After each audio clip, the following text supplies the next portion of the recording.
1. What man is not convinced of his inefficiency, though endowed with the rarest talents and the most extraordinary merit, when he considers that at his death he leaves a world that will not feel his loss, and where so many people are ready to supply his place?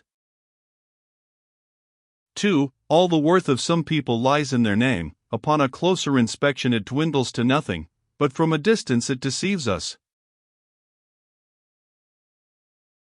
3. Though I am convinced that those who are selected to fill various offices, every man according to his talents and his profession, perform their duties well, yet I venture to say that perhaps there are many men in this world, known or unknown, who are not employed, and would perform those duties also very well. I am inclined to think so from the marvelous success of certain people, who through chance alone obtained a place, and from whom until then no great things were expected. How many admirable men, of very great talent, die without ever being talked about? And how many are there living yet of whom one does not speak, nor ever will speak?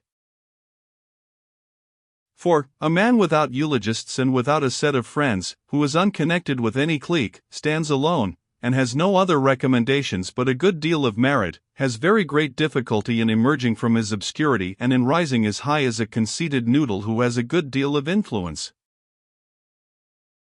5. No one hardly ever thinks of the merit of others, unless it is pointed out to him. Men are too engrossed by themselves to have the leisure of penetrating or discerning character, so that a person of great merit and of greater modesty may languish a long time in obscurity. 6. Genius and great talents are often wanting, but sometimes only opportunities. Some people deserve praise for what they have done, and others for what they would have done. 7. It is not so uncommon to meet with intelligence as with people who make use of it, or who praise other persons' intelligence and employ it. 8. There are more tools than workmen, and of the latter more bad than good ones. What would you think of a man who would use a plane to saw, and is sawed a plane? 9. There is no business in this world so troublesome as the pursuit of fame. Life is over before you have hardly begun your work. 10. What is to be done with Aegesippus who solicits some employment? Shall he have a post in the finances or in the army? It does not matter much, and interest alone can decide it, for he is as able to handle money or to make up accounts as to be a soldier. He is fit for anything, say his friends, which always means that he has no more talent for one thing than for another, or, in other words, that he is fit for nothing. Thus it is with most men. In their youth they are only occupied with themselves, are spoiled by idleness or pleasure, and then wrongly imagine, when more advanced in years, that it is sufficient for them to be useless or poor for the Commonwealth to be obliged to give them a place or to relieve them. They seldom profit by that important maxim, that men ought to employ the first years of their lives in so qualifying themselves by their studies and labor, that the Commonwealth itself, needing their industry and their knowledge as necessary materials for its building up, might be induced, for its own benefit, to make their fortune or improve it. It is our duty to labor in order to make ourselves worthy of filling some office. The rest does not concern us, but is other people's business.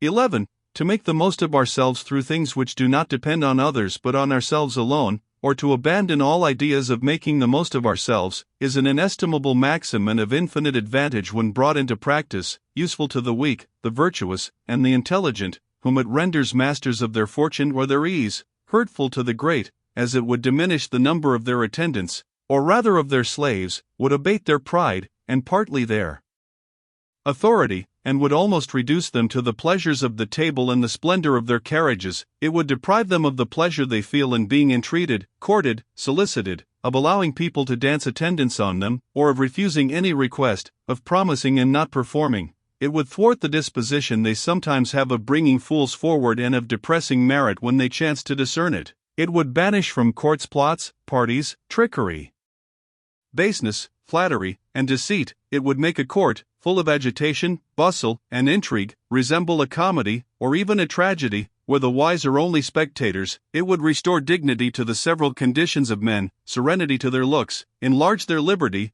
and awaken in them their natural talents as well as a habit for work and for exercise. It would excite them to emulation, to a desire for renown, a love for virtue, and instead of vile, restless, useless courtiers, often burdensome to the commonwealth, would make them clever administrators, exemplary heads of families, upright judges or good financiers, great commanders, orators, or philosophers, and all the inconvenience any of them would suffer through this would be, perhaps, to leave to their heirs less treasures, but excellent examples. 12. In France a great deal of resolution, as well as a widely cultivated intellect, are required to decline posts and offices, and thus consent to remain in retirement and to do nothing. Almost no one has merit enough to play this part in a dignified manner, or solidity enough to pass their leisure hours without what is vulgarly called business. There is, however, nothing wanting to the idleness of a philosopher but a better name, and that meditation, conversation, and reading should be called work. 13. A man of merit, and in office, is never troublesome through vanity. The post he fills does not elate him much, because he thinks that he deserves a more important one, which he does not occupy, and this mortifies him. He is more inclined to be restless than to be haughty or disdainful, he is only uncomfortable to himself. 14. It goes against the grain of a man of merit continually to dance attendance, but for a reason quite the opposite of what some might imagine. His very merits make him modest, so that he is far from thinking that he gives the smallest pleasure by showing himself when the prince passes, by placing himself just before him, and by letting him look at his face. He is more apt to fear being importunate, and he needs many arguments based on custom and duty to persuade himself to make his appearance, while, on the contrary, a man who has a good opinion of himself, and who is usually called a conceited man, 120 likes to show himself, and pays his court with the more confidence as it never enters into his head that the great people by whom he is seen may think otherwise of him than he thinks of himself. 15. A gentleman 121 repays himself for the zeal with which he performs his duty by the pleasure he enjoys in acting thus, and does not regret the praise, esteem, and gratitude which he sometimes does not receive. 16. If I dare to make a comparison between two conditions of life vastly different, I would say that a courageous soldier applies himself to perform his duty almost in the same manner as a tiler goes about his work. Neither the one nor the other seeks to expose his life, nor are diverted by danger, for to them death is an accident of their callings, but never an obstacle. Thus the first is scarcely more proud of having appeared in the trenches, carried some advanced works or forced some entrenchment, than the other of having climbed on some high roof, or on the top of a steeple. Both have but endeavored to act well, whilst an ostentatious man gives himself endless trouble to have it said that he has acted well. 17. Modesty is to merit what shade is to figures in a picture, it gives it strength and makes it stand out. A plain appearance is to ordinary men their proper garb, it suits them and fits them, but it adorns those persons whose lives have been distinguished by grand deeds. I compare them to a beauty who is most charming in negligee. Some men, satisfied with themselves because their actions or works have been tolerably successful, and having heard that modesty becomes great men, affect the simplicity and the natural air of truly modest people, like those persons of middling size who stoop, when under a doorway, for fear of hurting their heads.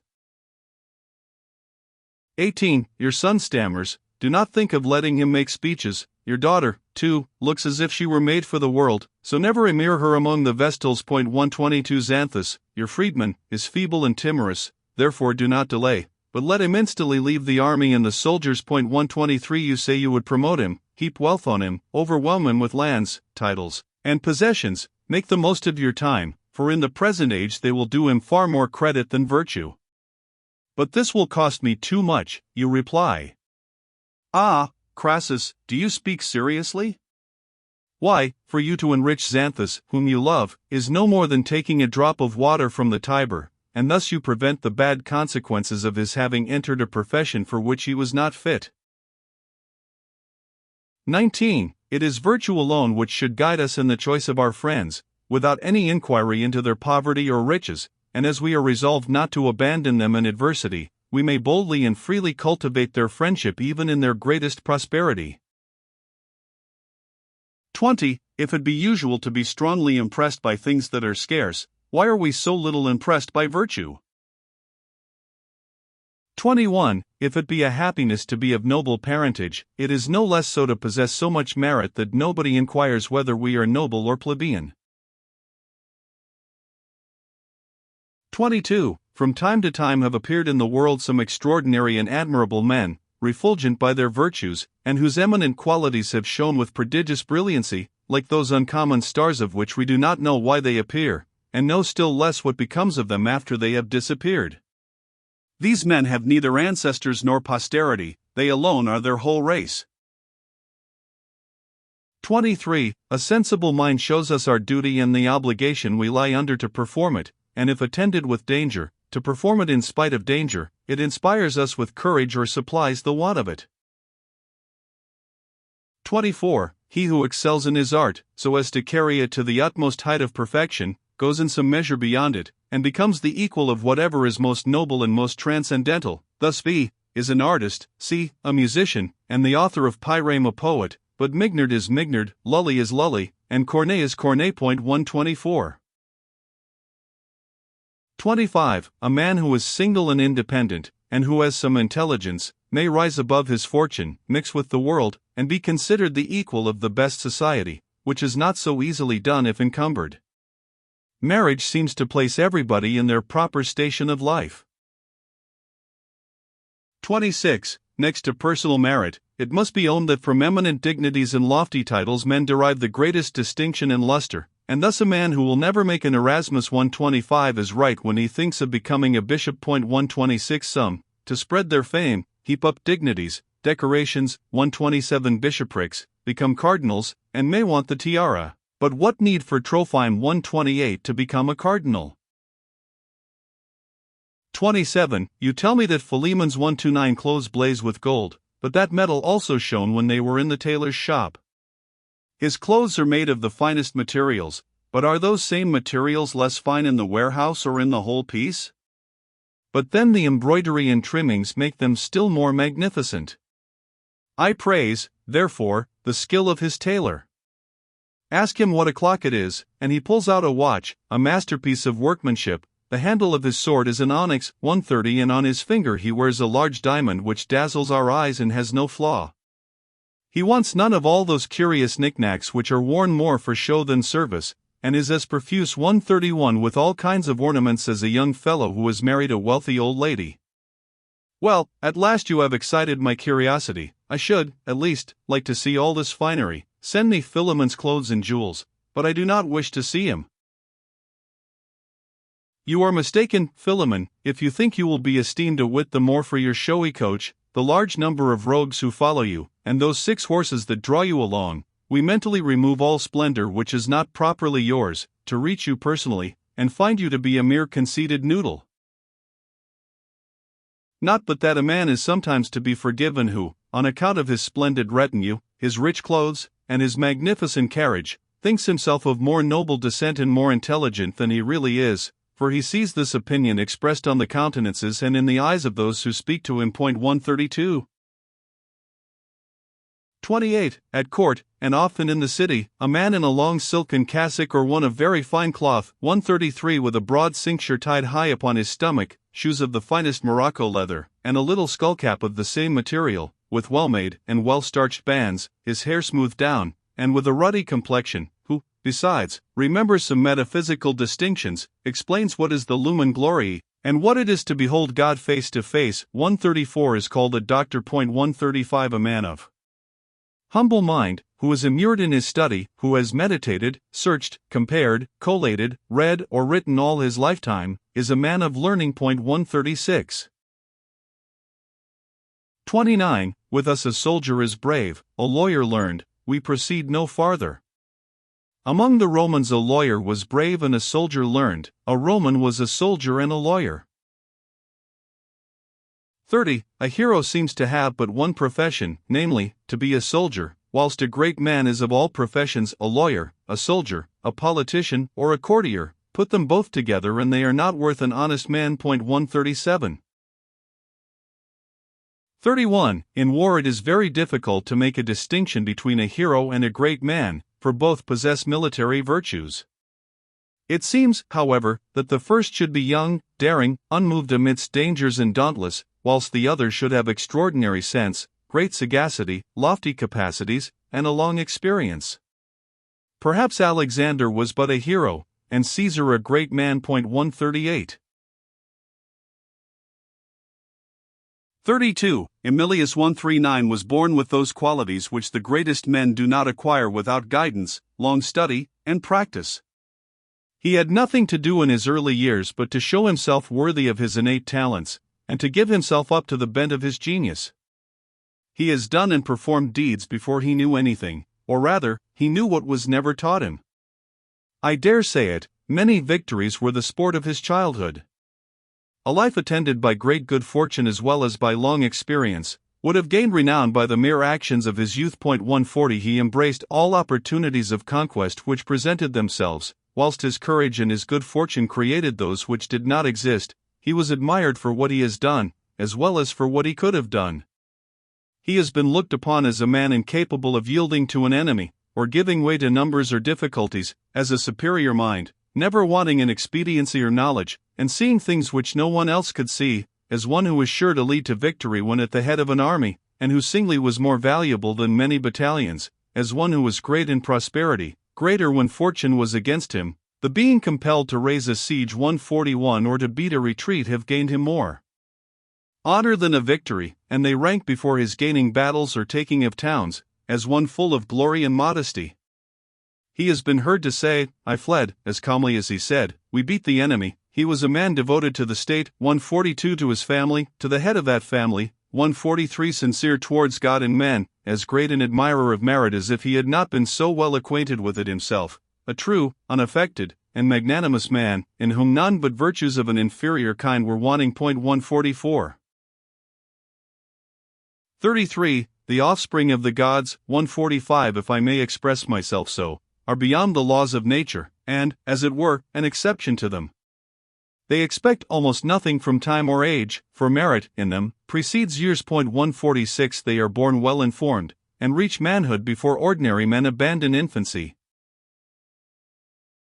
34. Short-sighted men, I mean those whose minds are limited and never extend beyond their own little sphere, cannot understand that universality of talent one sometimes observes in the same person. They allow no one to possess solid qualities when he is agreeable, or, when they think they have perceived in a person some bodily attractions, such as agility, elasticity, and skill, they will not credit him with the possession of those gifts of the mind, perspicacity, judgment, and wisdom. They will not believe what is told in the history of Socrates, that he ever danced. 35. There exists scarcely any man so accomplished, or so necessary to his own family, but he has some failing which will diminish their regret at his loss. 36. An intelligent man, of a simple and straightforward character, may fall into some snare, for he does not think that anybody would spread one for him or select him in order to deceive him. This assurance makes him less cautious, and he is caught by some rogues through this failing. But the latter will not be so successful when they attempt it a second time. Such a man can only be deceived once. If I am a just man, I will be careful not to offend anyone, but above all not to offend an intelligent man, if I have the smallest regard for my own interests. 37. There exists nothing so subtle, so simple, and so imperceptible which is not revealed to us by a something in its composition. A blockhead cannot enter a room, nor leave it, nor sit down, nor rise, nor be silent, nor stand on his legs like an intelligent man. 38. I made the acquaintance of Mopsus 147 through a visit he made me without knowing me previously. He asks people whom he does not know to present him to others to whom he is equally unknown. He writes to ladies whom he only knows by sight. He introduces himself into a company of highly respectable people, though he is a perfect stranger to them, and without waiting till they address him, or feeling that he interrupts them, he often speaks, and that in an absurd manner. Another time he enters a public meeting, sits down anywhere, without paying any regard to others or to himself, and if removed from a place destined for a minister of state, he goes and seats himself in the seat of a duke and peer of the realm. He is the laughingstock of the whole company, yet the only person who keeps his countenance. He is like a dog that is driven out of the king's chair and jumps into the pulpit. He looks with indifference, without any embarrassment or without any shame, upon the world's opinion. He and a blockhead have the same feelings of modesty. 39. Celsus 148 is not of a very high birth, but he is allowed to visit the greatest men in the land. He is not learned, but he is acquainted with some learned men. He has not much merit, but he knows people who have a great deal of it. He has no abilities, but he has a tongue that serves him to be understood, and feet that carry him from one place to another. He is a man made to run backwards and forwards, to listen to proposals and to talk about them, to do this officially, to exceed the duties of his post, and even to be disowned, to reconcile people who fall out the first time they see one another, to succeed in one affair and fail in 1,000, to arrogate all the honor of success to himself, and cast all the blame of a failure on others. He knows all the scandal and the tittle-tattle of the town. He does nothing but only repeats and hears what others do. He is a newsmonger. He is even acquainted with family secrets, and busies himself about the greatest mysteries. He tells you the reason why a certain person was banished and another has been recalled. He knows why and wherefore 2 brothers have quarreled. 149 and why 2 ministers have fallen out. 150 Did he not predict to the former the sad consequences of their misunderstanding? Did he not tell the latter their union would not last long? Was he not present when certain words were spoken? Did he not enter into some kind of negotiation? Would they believe him? Did they mind what he said? To whom do you talk about those things? Who has had a greater share in all court intrigues than Celsus?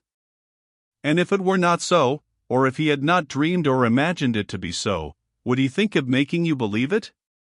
Would he put on the grave and mysterious look of a man newly returned from an embassy?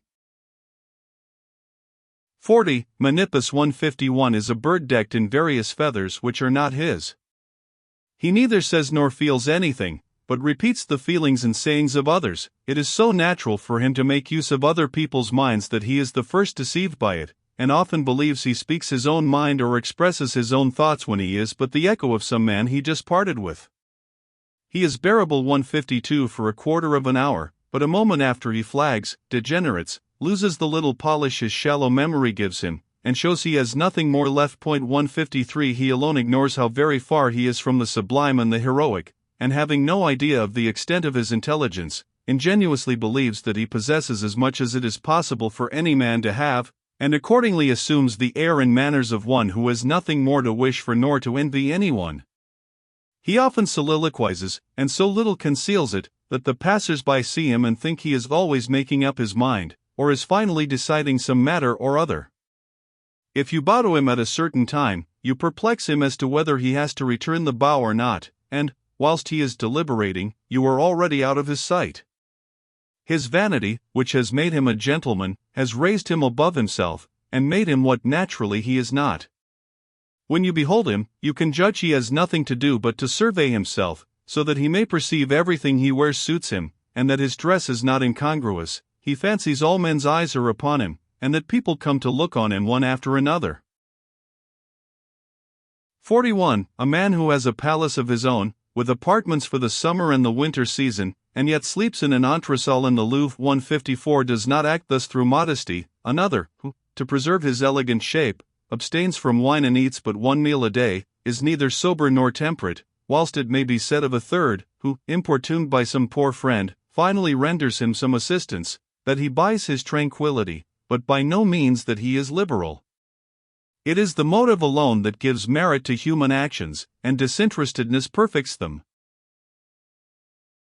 42. False greatness is unsociable and inaccessible. As it is sensible of its weakness, it conceals itself, or at least does not show itself openly, and only allows just so much to be seen as will carry on the deceit, so as not to appear what it really is, namely, undoubtedly mean.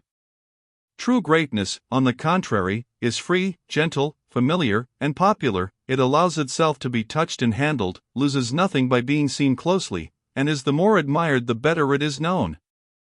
Out of kindness it stoops to inferiors, and recovers, without effort, its true character. Sometimes it unbends, becomes negligent, lays aside all its superiority, yet never loses the power of resuming it and of maintaining it. amidst laughter, gambols, and jocularity it preserves its dignity, and we approach it freely, and yet with some diffidence. It is noble, yet sympathetic, whilst inspiring respect and confidence, and makes us view princes as of lofty, nay, of very lofty rank, without making us feel that we are of inferior condition. 155. 43. A wise man is cured of ambition by ambition itself. His name is so exalted that riches, office, fortune, and favor cannot satisfy him. He sees nothing good and sufficiently efficient in such a poor superiority to engage his affections and to render it deserving of his cares and his desires. He has to use some effort not to despise it too much. The only thing that might tempt him is that kind of honor which should attend a wholly pure and unaffected virtue, but men but rarely grant it, so he does without it. 44. A man is good who benefits others. If he suffers for the good he does, he is still better, and if he suffers through those to whom he did good, he has arrived at such a height of perfection that nothing but an increase of his sufferings can add to it. If he dies through them, his virtue cannot stand higher. It is heroic, it is complete. The Toilette.